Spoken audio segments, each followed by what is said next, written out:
Good evening. This is the Revenue Enhancement Committee meeting on November 20th at 7 o'clock. From the administration is Dr. Otto, board members Frank Sermonero and Mike Wolf. I'm substituting for Monica Hamill, who could not make it tonight. She's under the weather. Connor Kurtz will possibly be calling in at a later time, depending on how long our meeting goes. There are no members of the public present.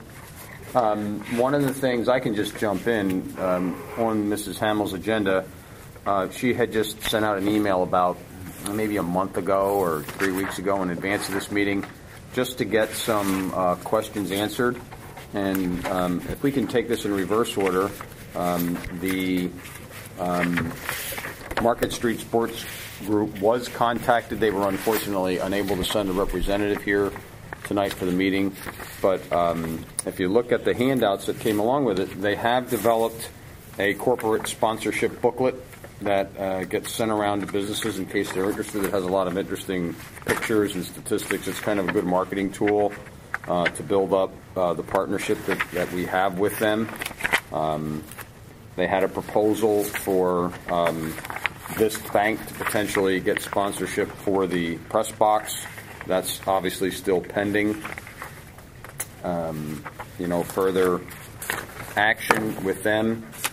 They did send along also 5 bullet points of what they've been doing, and let me just read them into the record. This came from them, dated today, actually. The Middle Street Sports Group has produced this booklet that we've just talked about to aid in their sponsorship effort. This book can be sent then to potential sponsors to engage in what their interest. They have also produced this by the numbers piece, which actually, looks like Mrs. Hamill's printer didn't print this out too well. I have a cleaner copy of this that has the actual numbers in, but that's like a one-pager to advertise Daniel Boone. And finally, the Market Street Sports has sent introductory emails to the businesses, and I'm not going to read them all into the record, but 24 of them, A through X, as you see listed on this sheet, just for the benefit of the public that might be listening. This bank was sent one, Service Electric, Monty's Mulch, Ram Siding, CJ Tires, just to give you a flavor for some of the businesses that they might, and I don't mean to slight any of the other ones, but again, there's 24 there. The proposal that was sent to VIST, and they're still, like I said, negotiating with them, so I prefer not to say too much about that. And if we get any leads that we could provide them, they'd be happy to try to find some opportunities to move that forward. So I think if Jeff Bertoni were here, he'd probably say about the same thing. He might add a little bit more about what he's been doing. I didn't get a chance to talk with him personally, but we did extend the invitation through email, and he just had a conflict for tonight and couldn't make it. Can I see your clean copy? You said you had a clean copy? No, I don't have it here. I have it upstairs. I can get you. I can forward you a copy of this. This just, her printer must have read this. What it's in a foreign language, right? Yeah, I don't know what happened. I thought I had grabbed that before I came down from upstairs, but I didn't, unfortunately. But I can get you a copy of that. That's okay. I was just curious if you had it. Yeah, I do have it. I had a different copy of it, and no problem. I just had it. So that would conclude the. I don't know if you have any questions or any recommendations. We can just report this out to the board to give them an update on. I think sponsorship is kind of a difficult area. But as long as we're attempting to get something done, I think that's a step in the right direction. But at this point, there has been no one has stepped up for either in the school sponsorship or stadium or anything like that. No, nothing yet. To be honest with you, this booklet's only been done for about maybe a little over a month and a half.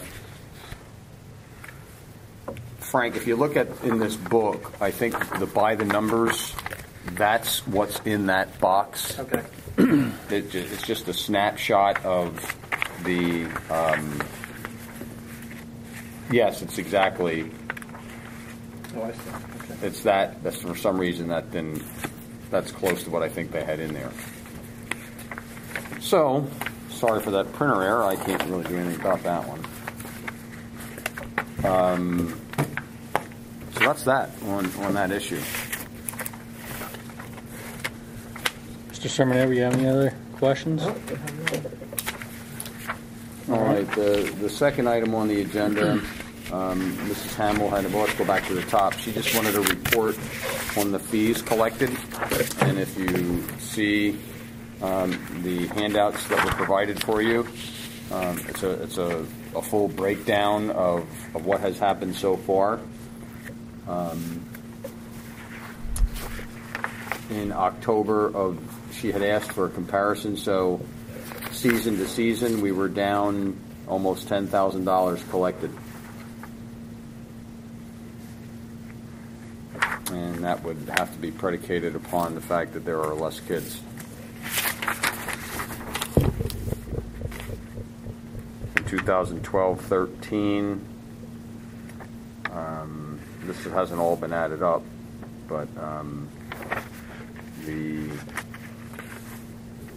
just if you look at one as an example, there were 21 boys in high school cross country this year. Actually, that one's up. Football's down. Golf is about the same. Soccer's about the same. I'm not sure where the fall off is in the money. Are you hearing any types of rumblings that the reason that it's declined is because of the activity for yourself? Well, actually, I haven't heard anything. So to answer your question, no, I haven't heard specifically what the cause of that might be. That would be a good question to be answered by the time we get to the meeting on Monday, so we can report out to the public on that. I won't be surprised if it is, but I also think that it's just an initial knee jerk, and I think it's probably going to come right back up again in the next year or 2 years. It might. Honestly, I don't. Get accustomed to the fact that there's a fee there. Yeah, I don't want to speculate. Yeah, we had a larger group of students. It was a larger class go out last year than what came in at ninth grade. But I think the incoming eighth graders are as large as last year's. It's a there's still a bubble in there. Yeah, you're so absolutely we have right. another one coming through the middle school. Yep, there's still a bubble. But I don't know if that accounts for all $9,600. But I'm trying to. Well, if you look, I mean, the only way we could analyze this is if you look at the activity amounts paid for.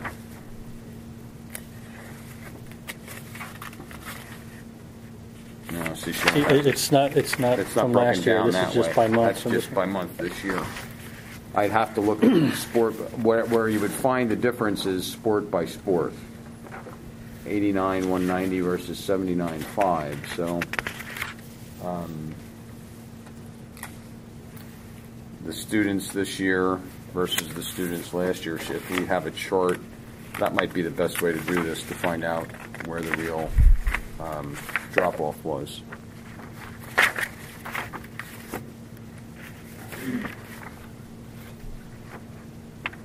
Because I'm trying to think here. If you add up 15, 48, that's 60, 63, 73, and 34.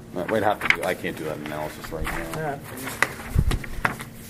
Well, you can see the middle school was between the male-only sports, fall, boys. The middle school was 32 last year. It's 20 this year. That's 12 students. Middle school for the female side is 33 this year. It's 41 last year. Okay, so yeah. So that seems to be because of 33 in the high school, 34 this year. High school this. There's a second sheet in your. I see it on the second page. Oh, I'm sorry. Here, this one. No, on this one, Frank. This one, Frank. The one on your left, right there. The second page is last year's totals. Oh, there. Sorry about that. So you can see the middle school seems to be where the drop-off is. The high school numbers are pretty stable. Right. My only speculation is that I think at the middle school level, you might get a drop-off because the kids are just getting used to it, and they figure if they're not going to get a lot of playing time, which might happen sometimes at the middle school level, they probably don't feel like paying the money just to be a practice participant. So that's just me speculating. I don't know if that's the reason. We can dig into that a little bit more. So, but it does have a budget impact, so it's important. Oh, absolutely. absolutely. In terms of the parking fees, since the board raised, we can go right to that one. There's a sheet in your handout, item P, it's labeled, for parking. It's good the way Monica did that.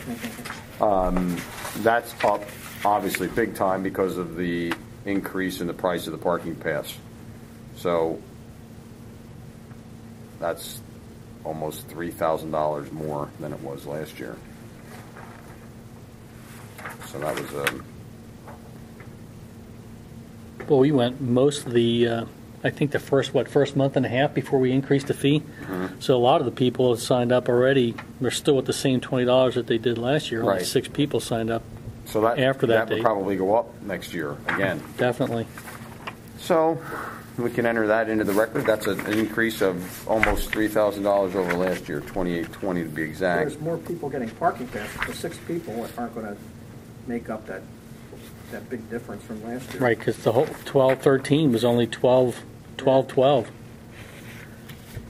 No, it's because of the price increase. But Like we're saying, a lot of them were grandfathered in because we didn't. only 6 people signed up for $50. The 187 were still at the last year's price.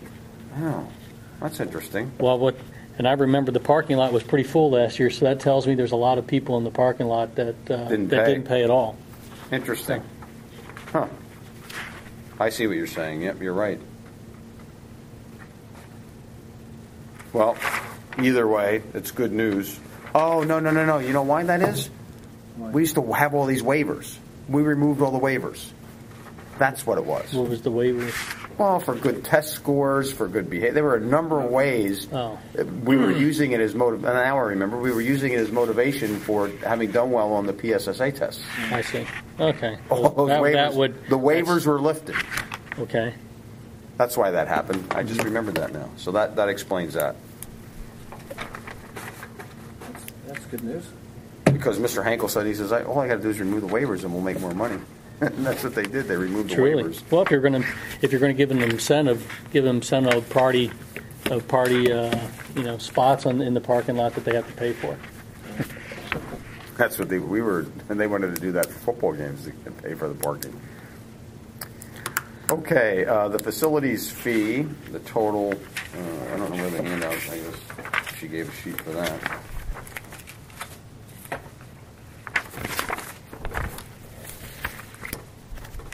No sheet. No sheet. No. The Which total that you see there, that's to date. So that's as of just the first quarter of the year. So that should go up.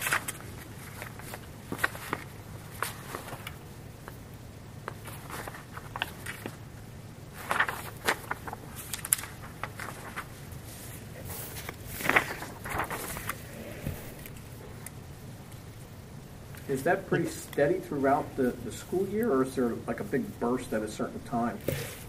Where I don't know that. I generally, Michelle Goss is the one that kind of compiles all these centrally, so I just sign off on them as they come in. I don't really analyze at what time of the year. We could find that out for you. I just don't know at this point sitting here. I wonder if Mr. Boyer could just really quickly take a look somewhere and tell us where we stood last year at this time versus where we are right now.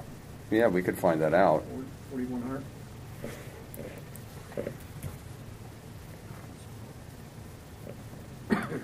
Okay, well, it is what it is. Okay, so that concludes the fees collected report. Now, Mrs. Hamill had asked Mark to do an analysis, which Mark's sheet is provided here, as far as online pay vendor comparisons. So you can, and I didn't really get a chance, I was kind of tied up today, I didn't get a chance to discuss this sheet in detail with Mark, but it's just really going to, it doesn't look like, as you look at any of them, there's any that is just no pain, there's a pain to somebody somewhere.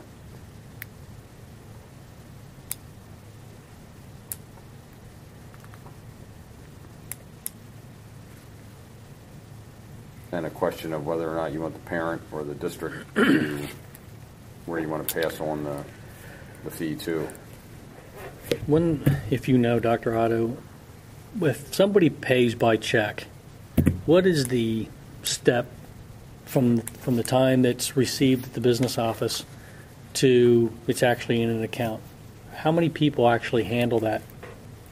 A check? Mm-hmm. Well, whoever gives it, like let's say it's the coach gets a check for an activity fee, then they would give it probably to the athletic office, and then the athletic office would send it down here. So I can't believe more than 2 people would handle it.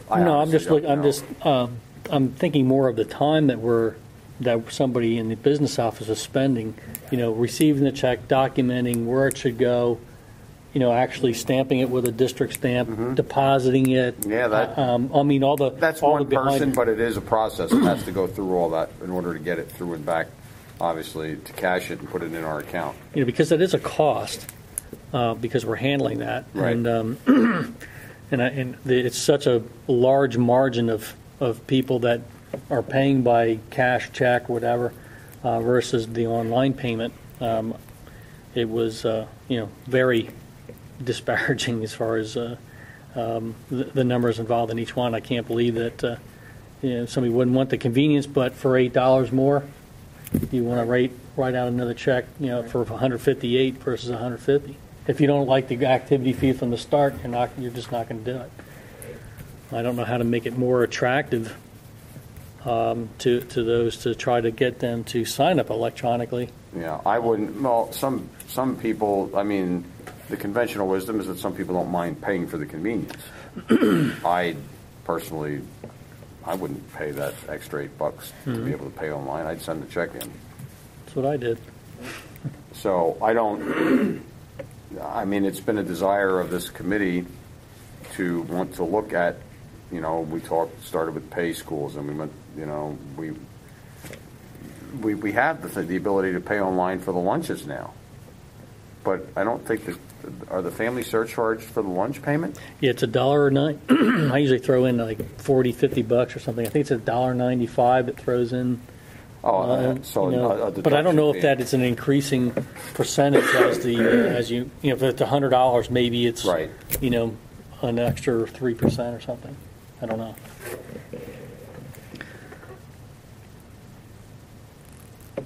So I don't know that Mark hasn't made a specific recommendation here, and I don't know how pressing this is for. I think the big issue is not accepting cash. I think that we've kind of agreed that you take a check.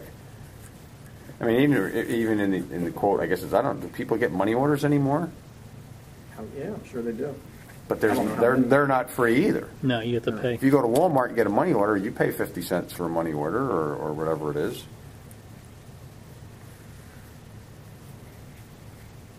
What is the outfit that we're currently using? It's Pay Schools? I think we're with the Meals Plus.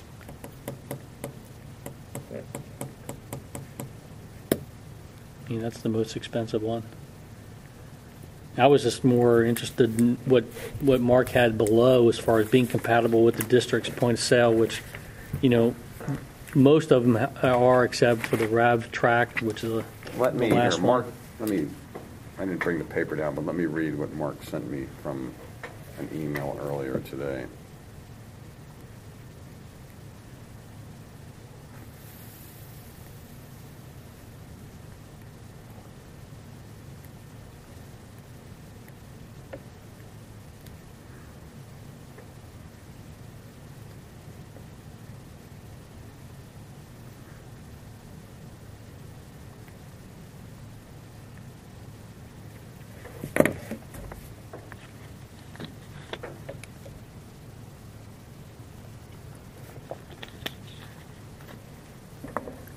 Okay, has Mark looked into having a new online collection system in place so parents are not paying? And this is what he said. He says, I looked into 2 other vendors, which was RevTrack and eFunds for Schools. Both vendors have much lower fees than 4.75. eFunds for Schools will communicate to our Meals Plus software, which would be great for our end users due to the fact that they would only need to go to one website to pay for lunch. and their activity fees. We are investigating now the technical side of using e-funds for schools and the communication integration with e-schools, which is our child accounting software. If communication between Meals Plus and e-schools exists, then my recommendation is to move to e-funds for schools. So he has made a recommendation. That's the one I looked at. I thought that would be number one. E-funds for schools does have prior history with the district. We use them for lunch payments from 2007 to 2011. They accept debit and credit cards along with ACH transfers. The fee attached to the ACH transfer is $1. And so the fee for, he has a cell under here, a fee for $150 is $4.90. Right. Which, for $4.90, you know, is it, well, somebody, for the convenience of That's paying not it. bad. I might pay that. $7 is a little high. If you're gonna mail it or give it to, well, you don't give it to either of the booster organizations, Right. so you have to mail that into the district.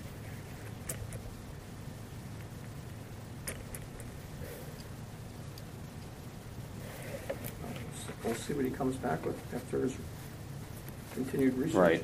Yeah. So Frank, I can add here in his email about that facilities use. He did say that the facilities fee does not include the rental payments from the BCIU transition house. So maybe that figure does. Remember, we get $10,000 a year from. So I don't know if that's in there or not. I have to analyze that a little bit further. He did say with the activity fee, $6,900 was collected through online collections this year. That's really not that bad. No, that's not. That's actually But I think, 130 fairly impressive. Out of 135,000. No. Out of the original, the first 79,000 Oh, that's been collected so far. So about 10% of it came maybe through. 10%. That's not bad for the. I mean, for the first blush at it. So that's what I have for Mark on that.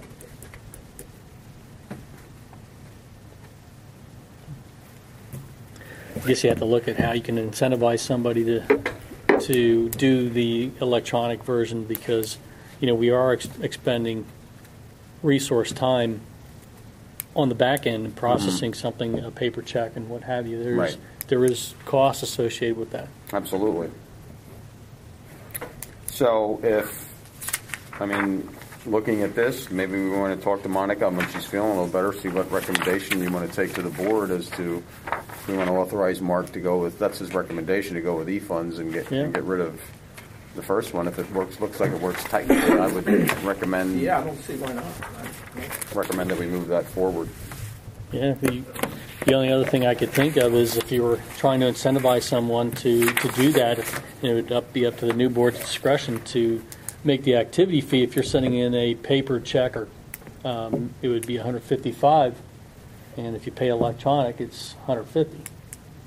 Cost to the person is the same, but So you're contemplating adding like a processing fee. I'm just throwing an idea out there. Yeah. I don't know. No, we can talk about to make that. make the cost, because you want to. We're trying to avoid cost in addition to generate revenue, and that would certainly help, because it's a hidden cost. It's Right. something that you don't see, but it is there. But that'll be for another discussion another day. I think Connor's texting me. No, it's not. Should we give him a quick call and? If you want to do you want me to text him and tell him we're done? I think or I think we've kind of wrapped up the list or something. I don't have anything to add. I mean, that's with this. I would just recommend that we give Mrs. Hamill some feedback so that on Monday she can report out about what happened here. I'll take and then that if there's back to her. further questions, we can certainly do that. But I'll contact Connor, and Okay, and if there's nothing else, I guess we can end the meeting. if you want to officially adjourn it, It's meeting adjourned. Meeting adjourned at 7:25. 7:25. Thank you, gentlemen.